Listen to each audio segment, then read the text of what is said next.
Hello friend, Shruti's किचनमध्ये तुमचं मनापासून स्वागत आहे। आज आपण साबुदाण्याची खिचडी कशी बनवायची ते बघणार आहोत। चला तर मग सुरुवात करूया। तर खिचडी बनवण्यासाठी सर्वात आधी आपण या ठिकाणी साबुदाणा भिजवून घेतलेला आहे। या ठिकाणी 1 वाटी आपण साबुदाणा भिजवून घेतलेला आहे। मऊसूत भिजलेला हवा साबुदाणा, तरच आपली खिचडी मस्त मऊ येते। आता आपण यामध्ये भाजलेला शेंगदाण्याचं कूट टाकूया। कूट आपल्याला 1.5 वाटी कूट टाकायचं आहे।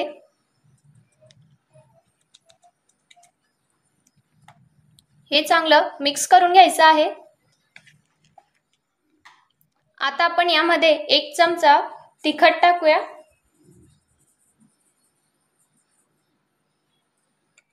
एक छोटा चमचा मीठ टाकूया। हे चांगलं एकजीव करून घेऊया।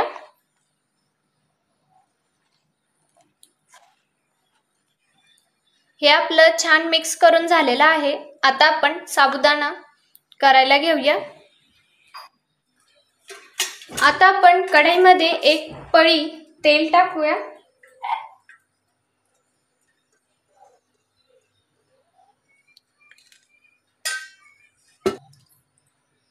आता आपण यामध्ये 2 मोठे बटाटे चिरून घेतलेले आहेत, ते टाकूया।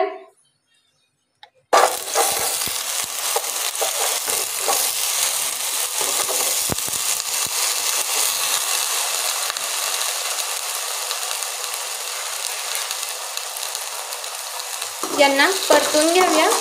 आता आपण यावर झाकण ठेवूया आणि यांना चांगलं शिजवून घेऊया।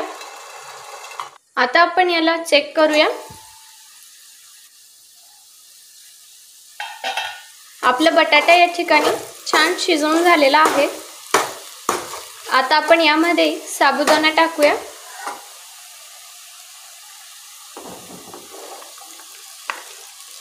गॅस अगदी कमी ठेवायचा आहे।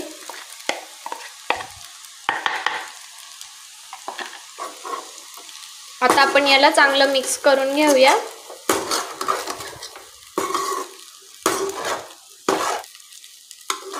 साबुदाणा करताना शक्यतो नॉनस्टिक कढईमध्ये करा, ज्यामुळे साबुदाणा अगदी सुटसुटीत येतो, गोळा होत नाही।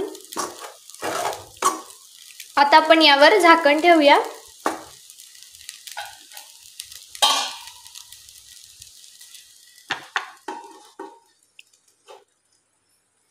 आणि गॅस आपल्याला अजिबात वाढवायचा नाहीये, कमीच ठेवायचा आहे। यामुळे आपला जो साबुदाणा आहे तो खाली लागणार नाही, त्यासाठी गॅस कमीच ठेवायचा आहे। आपण याला चेक करून घेऊया।